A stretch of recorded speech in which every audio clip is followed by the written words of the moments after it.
here today the I Got Control Universal Control. Very simple.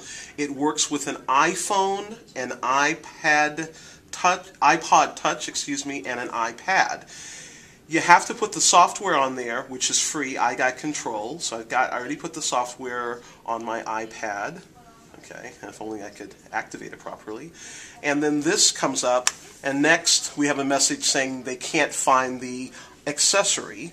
However, I will just plug it in at the bottom and then do OK. And once,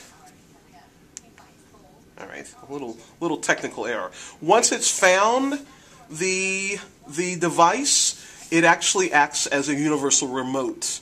I've already set it up to Sony DVD player, and if I press this, this is the actual remote that I'll see, and I've set it up, and then now you can see that I turned it off. I can turn it on. Good. It actually worked. And then I also want to show you while I'm here that you can add any number of different devices. Ali, if you just make sure you get a close-up. If I wanted to add another device, it depends whether it's an amplifier, an audio accessory, cable, CD, DVD.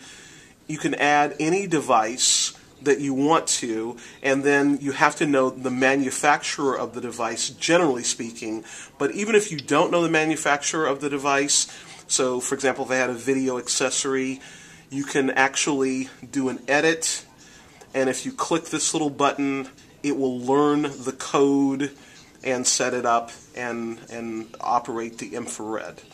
So this, again, is an I Got Control universal remote control. For more information, go to cbs5.com/BassSunday, then click on Show Information, then click on I Got Control.